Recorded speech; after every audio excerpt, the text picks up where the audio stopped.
Saya mengacu ini karena saya adalah pembantu presiden, jadi saya harus menerjemahkan visi beliau. Tadi sudah saya ulang bahwa pendidikan karakter itu porsinya di dalam buku ini itu 80 ya Pak Didi ya? 80. Oh 70, 30 dan 60 40. Ya 60 40. Nah itu kan harus kita beri ruangan kalau ada waktu. Nah itulah kemudian muncul isu foodie itu. Jadi dan itu nanti tidak ada mata pelajaran. Jadi itu kegiatan yang menggembirakan, kegiatan kokurikuler yang nanti bisa merangkum tujuan tadi itu 18 karakter itu maksud kita. Dan kemarin saya memang menyampaikan itu kepada Pak Jika. Kemudian Pak Jika pada prinsipnya sangat menyambut baik, cuman beliau pesan supaya dipelajari lebih bersama dan kemudian kalau keluarga pilot project baru nanti kalau memang bagus baru bisa didesiminasi diterapkan secara lebih luas gitu. Dan kemudian juga Pak Presiden juga menyampaikan gitu ya. Intinya pokoknya saya ini baru jual ide ke masyarakat dan kita ingin respon dari masyarakat seperti apa. Tentu saja yang belum paham juga akan kita beri pemahaman, kemudian klarifikasi kalau memang dan tidak semua kritik itu tidak bagus, bahkan sebagian besar bagus dan akan kita tampung dan nanti pada berikutnya akan kita olah. Ini ada semua dirjen ini sudah siap, bahkan sebelumnya memang kita sudah siap gitu. Dan kita mulai tampung itu semua saran-saran itu dan saya sangat terima kasih sekali. Kemudian nanti akan kita olah lagi karena itu dan nanti masih berpanjang ini prosesnya, masih panjang dan akhirnya nanti ya kita kembalikan kepada Presiden karena saya pembantu Presiden, nanti akan saya sampaikan berdasarkan kajian begini, respon masyarakat seperti ini, kemudian berdasarkan kajian kami seperti ini, nah, nanti keputusan di tangan Presiden. Saya kira itu. Jadi mohon sekali lagi untuk tidak menggunakan kata-kata full day karena itu memang menyesatkan.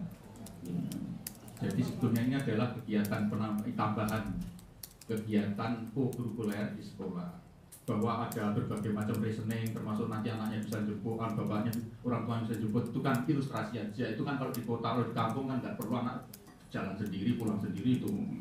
Jadi itu sebetulnya beberapa ilustrasi yang kami termasuk kemungkinan kalau ada perpanjangan waktu di sekolah itu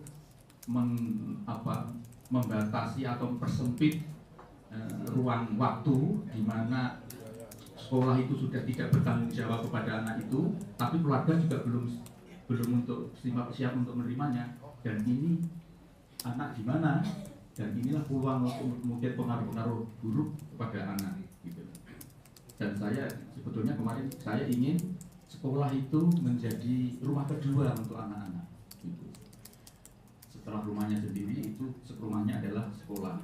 Jangan swalayan, jangan mall menjadi rumah kedua mereka. Ini dasar kita begitu. Tapi intinya nanti terserah kepada keputusan pada Bapak Presiden.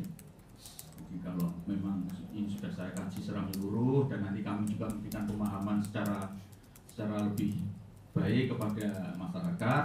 Nah, nanti jadi ini baru ide, gagasan dan memang saya harus lontarkan ke masyarakat. Jangan sampai saya membuat keputusan ternyata tidak cocok, mendingan sebelumnya sudah dibully daripada nanti setelah jadi ribet gitu. Ya, saya kira itu. Terima kasih. Pak Menteri, saya dari RTV Pak, di kiri Bapak. Pak, apakah memang Bapak sudah mengkaji riset berapa tahun, perlu mungkin puluhan tahun untuk bawa ide menggolkan rencana wacana Bapak ini? Tapi apakah Bapak juga mikirin kondisi sekolah kita tuh Indonesia kan maaf aja Pak, sebagian besar malah kumuh Pak, apalagi di daerah-daerah gitu. Bagaimana anak-anak bisa ditaruh di sekolah yang lebih lama dengan kondisi-kondisi seperti itu? Beda dengan sekolah Islam, kita tahu sekarang mereka biayanya mahal dan mereka memang sarana prasarana cukup oke Pak ya. Mau sehari semalam juga di sana mungkin tidak masalah Pak. Beda dengan sekolah-sekolah negeri kita gitu loh. Apakah Bapak udah pikirkan hal itu? Karena saya yakin Bapak sudah sebagai menteri dengan ide ini benar-benar Bapak udah yakin bakal menjadi kontroversial ya. Apakah akan tetap Bapak golkan, tapi mungkin ada lebih lebih cerdas gitu loh Pak. Apakah Indonesia sekolahnya udah pantas nggak sih kita kayak di luar negeri seperti itu gitu? Maaf loh Pak, makasih. Ini kan nanti tidak berlaku hanya negeri ya, tapi merupakan kebijakan nasional. Itu kalau dijadi, kalau nggak jadi ya nggak apa-apa.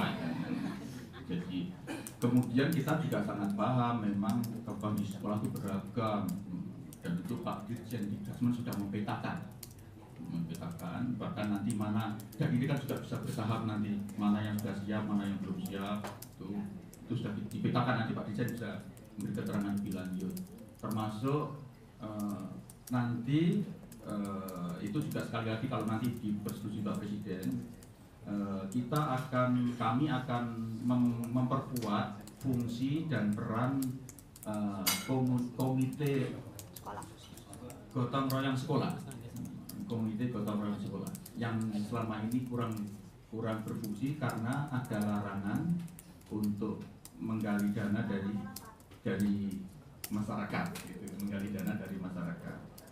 Nah, padahal kalau menurut undang-undang itu kan sekolah itu, pendidikan itu kan menjadi tanggung jawab pemerintah, orang tua dan masyarakat. Jadi komite gotong royong sekolah ini yang nanti akan kita beri wewenang yang penuh untuk memanage secara gotong royong untuk demi kemajuan sekolah, termasuk mengembangkan program pendidikan karakter yang kami rencanakan itu. Sekali lagi kalau itu nanti bisa diterapkan.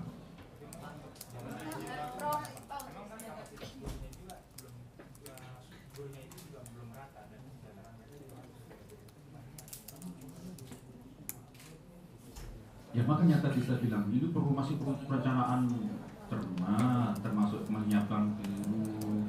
Walaupun guru ini juga katanya sudah profesional, kan sudah dapat sebagian besar sudah dapat tunjangan profesi, tapi kan juga harus ditata lagi, termasuk Pak Dirjen Guru juga sudah sudah menata kemungkinan tidak lagi membolehkan orang guru yang mencari tambahan jam di luar sekolahnya agar dia dapat 24 jam siap dapat sertifikat. Nanti itu tidak perlu dia cari keluar, tapi cukup kekurangannya itu didapat dari kegiatan kurikulum yang akan kita rancang ini.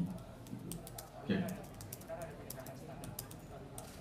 Kalau itu pasti nanti Pak Dirjen Guru yang bisa menjelaskan. Kita akan terus adakan pelatihan persiapan ini. Memang kita tidak memberitahu ya. Persiapan menyeluruh seluruh Indonesia, kita sekarang sedang melakukan kegiatan pelatihan guru.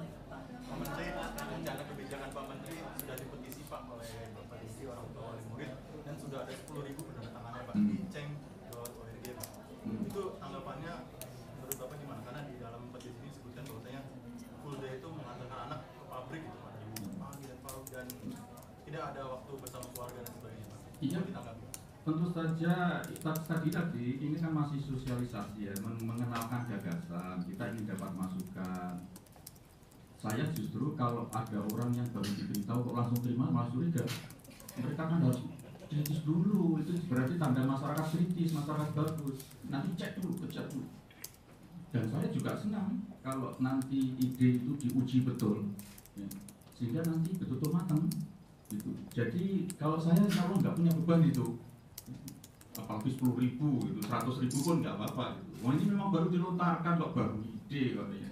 Nah nanti kalau memang betul-betul ternyata dilihat, nanti kan ada proses Mas, kita akan dengan pakar ya, pakar psikologi, ada proses nanti itu. Nah, kita sudah bentuk tim. Tapi intinya beginilah, saya tidak mau berpanjang-panjang, jadi semuanya itu nanti ini baru ide gitu. Dan saya terima kasih atas respon masyarakat, dan kami akan susun yang lebih menyeluruh, yang lebih utuh. Nanti akan saya sampaikan lagi ke masyarakat, nanti biar ada uji. Nanti mana kalau memang kira-kira bisa dilanjutkan, mana yang harus sempurnakan akan kita sempurnakan. Kalau tidak ya apa-apa ya, nanti kita tarik. Saya akan mencoba mencari pendekatan lain. Tetapi sekali lagi poin saya adalah ini saya lakukan demi kepentingan bangsa ini, demi kita menyiapkan generasi muda Indonesia yang lebih bagus, yang lebih baik, yang lebih punya daya kompetisi, yang memiliki 18 karakter itu, dan itu adalah sebagai perintah dari Presiden karena saya adalah pembantu beliau gitu. Dan itu bukan saya mengada-ada karena itu bersumber dari ini gitu. Dan nanti kalau memang ini akhirnya juga belum bisa dilaksanakan, saya akan mencari pendekatan yang lain. Saya kira gitu aja, terima kasih.